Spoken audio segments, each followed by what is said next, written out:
Hey everybody, this is Zachary Jeans. Let's keep walking through this Bible. So today is day 259, and we are in Titus chapter 2. And it is a beautiful, beautiful fall evening. I hope you're doing well. I love this cup. It's like a sweater. See? I got this from Starbucks a number of years ago. I'd love to buy a few more, but this little cup is held up. And it is. It's like a cozy sweater. All right, so day 259, chapter 2 of Titus. Thanks so much. Appreciate all your love.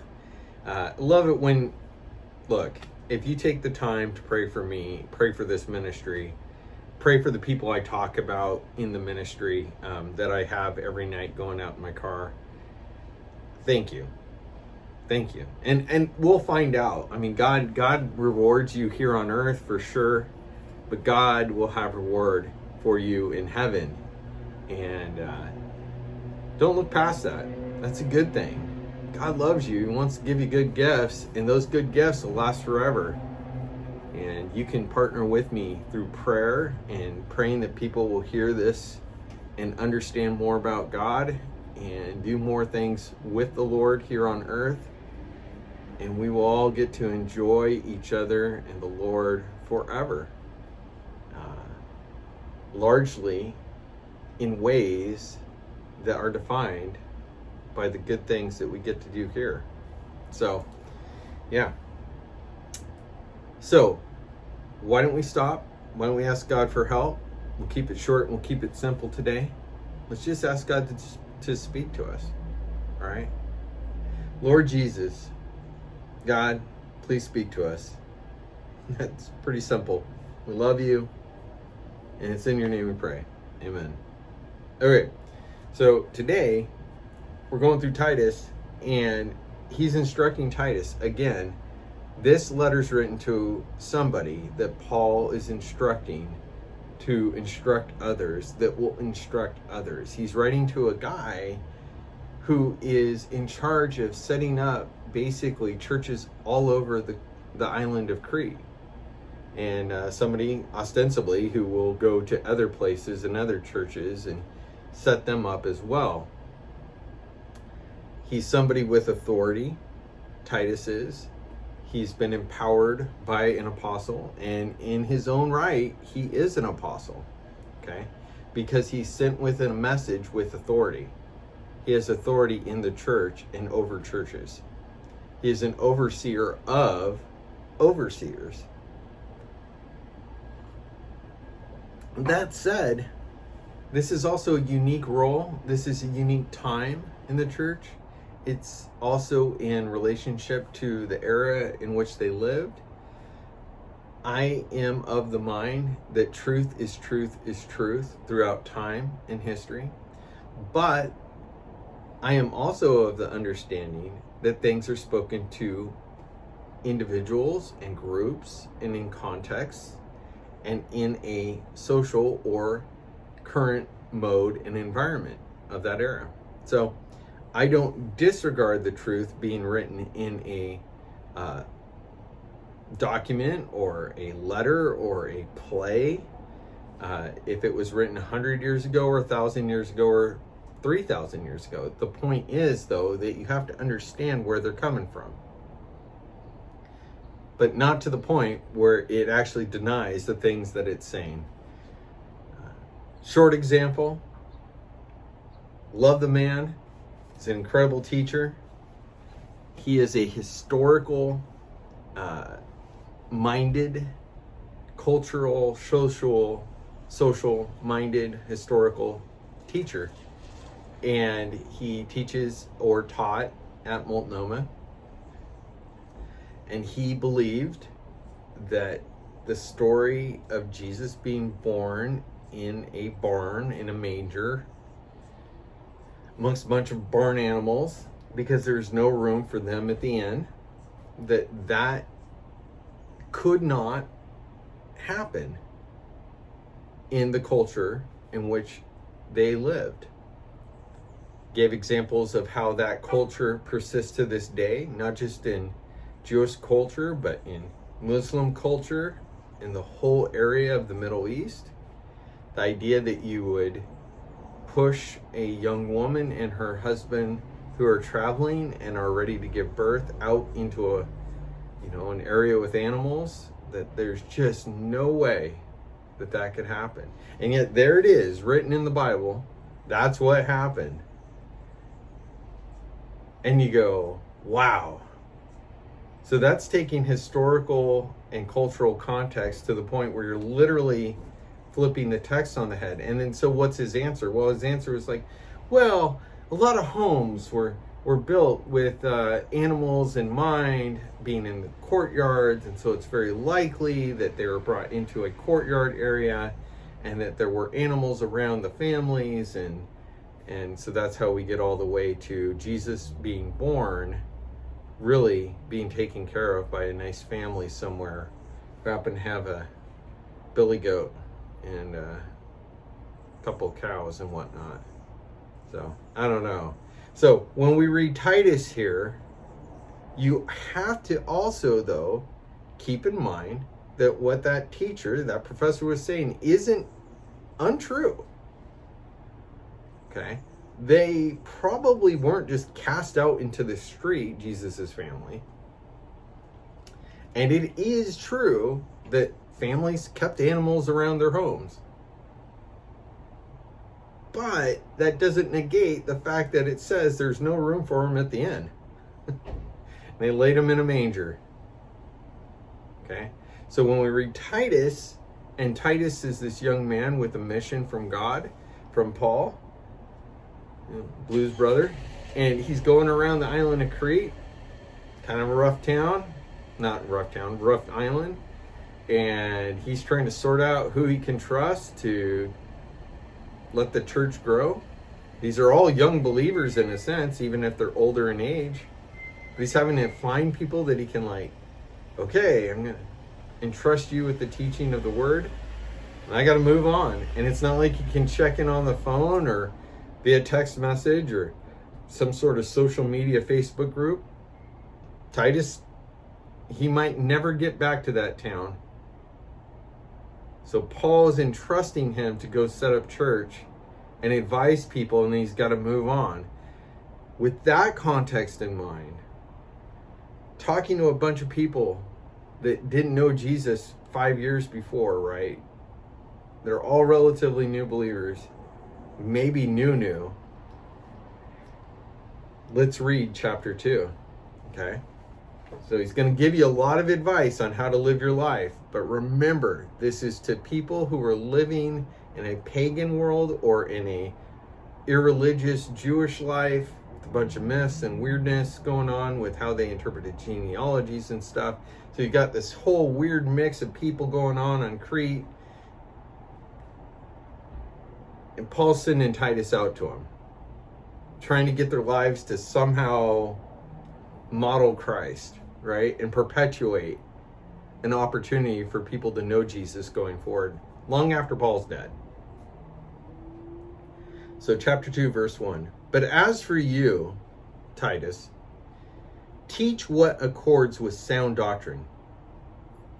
Older men are to be sober-minded, dignified, self-controlled, sound in faith, in love, and in steadfastness. Okay? We read that through our current lens. What does an older, dignified, sober-minded gentleman look like? I don't know what that looks like in your head. You have an idea. If I read, who's an older man who's sober-minded, who's dignified, who has self-control, who is sound in their faith, sound in their love, and sound in their steadfastness. Who is that in your mind? Okay, got an idea? Now think of somebody you know loves the Lord, but doesn't fit that mold. Who's an older guy who loves the Lord, but doesn't fit that model? Or if you think of somebody who's older and dignified, right? Does it jive with people who you know are mature Christians who are, in their 40s and 50s? I'm just picking a ballpark middle age. It probably doesn't. Now, this is in our era, in the 21st and the end of the 20th century, okay? Then we just came out of the 1900s and we're in the 2000s. We're in the 2000s. And our idea of what is a dignified, self-controlled, sober-minded, godly, loving man in the Lord is totally different from that in the 50s, 1950s. And guess what? It's totally different from somebody in the 1850s. Definitely different than somebody in the 1750s in America. Let alone if you're from another part of the world. Okay? You might think back to colonialism, and you might think back to recently I was just watching Welcome to Wrexham, the next season, and you've got McElhaney, whatever his name is, and Ryan Reynolds, a couple actors who took over a team of soccer players over in Wales. And in the opening episode for this second season, they have an opportunity to meet the new king, recently made king, and they have to go through a bit of training on etiquette. How to be dignified, stately, how to bow the head, but not over bow, how to make the handshake, 2 firm shakes, not a bunch, how to sit down, how to have good posture, sit up in your chair, not lean back, right? And so the view of what a dignified, upstanding person would be in that context is totally different than it might be where you're from, in the place that you live. Now, put this back on the island of Crete at what? 60, 70 years, 80? What was life like then? Well, we know bits and pieces. I've mentioned it before. You have Roman authority. You have a culture of licentiousness, of, orgy parties and being an average thing. Wine flows, lots of grapes. People drink all day long. Not everyone, but just generally speaking. There's all kinds of different God worship all over, different idols, different gods. Everybody's free to believe what they want to believe for the most part. And this Christian thing was allowed to be, but it sort of got irritating when they said he's the way, the truth, and the life, the only way. And now you have this island of Crete kind of doing its own thing over there. And Titus has to go roll around and find people that in his world are dignified guys that aren't sleeping around all the time, that aren't pounding the wine flask all day, okay, that love the Lord. So what's that look like? So what I'm trying to say is, we take our lens right now and we go, okay, I got an idea of what a dignified dude, older dude looks like. Now, oh wait, what does that look like in the 1950s? Oh my goodness, what about my great-grandparents or my grandparents, depending on how old you are, or my parents? And then you go back 100 years before that, and those people in the 1850s looking forward to somebody in the 1950s go, they're living like the devil. Looking at somebody who in the 1950s qualified as a godly, dignified dude. Let alone somebody in 2050. So, and yet, maybe in the 1500s, a godly person was a much lower standard, depending on where you lived. So whenever you apply this, you have to be cognizant of your own biases, your own cultural, where you live, before you just start slapping on, hey, you're not godly enough. You don't love the Lord enough. You don't have enough self-control. You can't serve the Lord. Get out. Okay. You got to be careful. That's why I think it's so important to keep sort of the broad brush here. Are you pounding beers every day? Are you sleeping around? Okay. No. All right. Do you love the Lord? What does that mean to you? Yeah, He's why I'm alive. I don't have a life without the Lord. Okay, well, that's a good start. You know, does your life show up in other ways with the Lord? Okay. Are you cussing out your neighbor every day? No? Okay, well, that's good. Do you know how to have some self-control over your mouth and not just run it all the time and gossip? Yeah. All right, we're getting there. See where I'm going with this?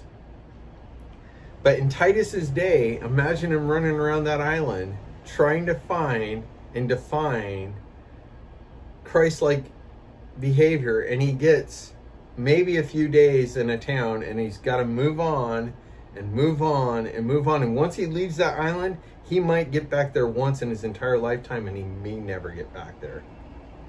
All right?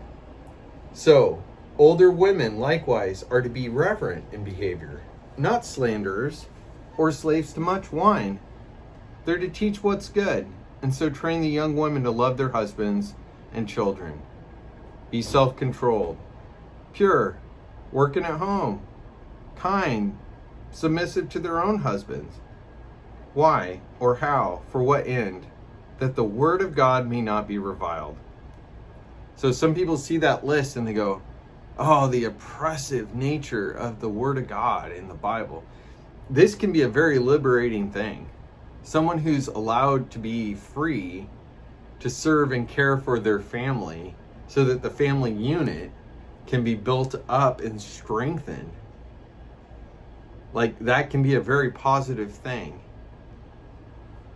And we talked about a relationship between a leader and other components of that organization, in this case, a family. And when you have multiple leaders with equal authority and differences of opinion on where to take that organization, then you eventually have manipulation and usurping of each other's equal authorities, and you have a dissolution of that organization. You have a breakdown. So when people want an equality but no organizational structure, a flat organization with no authority but equal authority, then there's no way to mete out or to work out differences of opinion except to dissolve or to over control the other people, right? So if there is a submission to the Lord and an understanding of what it means to honor and love and serve one another in a Christ-like way, having this kind of authority in a marriage is a good thing. Can it be abused? Of course. Is it abused in this world? Yes. But is it also a liberating thing when it works? Man, yeah, it really does. Likewise, urge younger men Likewise, urge the younger men to be self-controlled. Show yourself in all respects to be a model of good works. And in your teaching, Titus, in your teaching, show integrity and dignity and sound speech that can't be condemned. In other words, think about what you're saying and honor the Lord. Do your best. Honor Him. Think about how you behave. Don't say one thing and then do another. Don't preach one wife only to a bunch of these dudes and go, well, I'm a single guy. I'm Titus. I got a lot of interested godly young women, and as I'm going around these towns, might have affiliations with them and then move on. Don't do that, Titus. Don't do that. That's not a way that honors the Lord. You watch over your own teaching. So, and this goes to you if you're teaching a Bible study or you're leading a youth group or whatever it is you're doing. Be mindful. Again, I'm not trying to put law 2.0 on you, a second law. But what I am trying to say is that your actions do have impacts. If you act honorably towards somebody, when you have every opportunity to not act honorably, God is the one who gets the credit and the honor, and the fruit of that situation, the good stuff, will come out of it. Okay? If you act dishonorably in that situation, God is dishonored. People think of the Lord in a dishonorable way. Not only that, but negative impacts come out of it. It's pretty simple. Okay? So servants are to be submissive to their own masters in everything. They are to be well-pleasing, not argumentative, not pilfering, don't steal, showing all good faith, so that in everything they may adorn the doctrine of God our Savior. If you're toiling away at a company and you're ripping them off, knock it off. It doesn't honor the Lord. Yeah, but they've got so much and they don't give me enough. Hey, you give that to the Lord. Change jobs, change roles. If you want to make a little more money, don't rip them off. Now, am I saying you shouldn't take advantage of all that? Here's something. You have every right to take advantage of the opportunities and the money that they offer you, and the time off and the PTO, right? Your paid time off and all your sick days. So many Christians are like, oh, I'm not going to take those off. I'm going to honor the Lord. Well, great. You're doing no one any favors, and you definitely aren't taking what you deserve and should enjoy. If you got PTO, take it. And don't feel guilty. If you need to take sick days, take them. You've earned them. You're paid for them. If you have a benefit, use it. You don't have to feel some weird Christian guilt, okay? Knock it off. For the grace of God has appeared, bringing salvation for all people, training us to renounce ungodliness and worldly passions, to live self-controlled, upright, and godly lives in the present age, waiting for a blessed hope, the appearing of the glory of our great God and Savior, Jesus Christ, who gave himself for us to redeem us from all lawlessness and to purify for himself a people for his own possession, who are zealous for good works. There's a big mouthful there. Okay? And there's lots of opportunity to insert your ideas about what godliness is, what good works are, and thereby defining what bad works are and ungodliness is. And it's also an opportunity for you to take it out of the context of a young church trying to get established in the midst of a pagan society that they were born into in the first century. So, again, give people some room, allow people grace. If you put them in leadership, don't let their lives be a complete train wreck. Let them be on the tracks. Let them do right by people. Those are the folks that you want to put in leadership. If they go off the tracks, forgive them, but get them off the leadership, right? Don't let them perpetuate. It's pretty straightforward.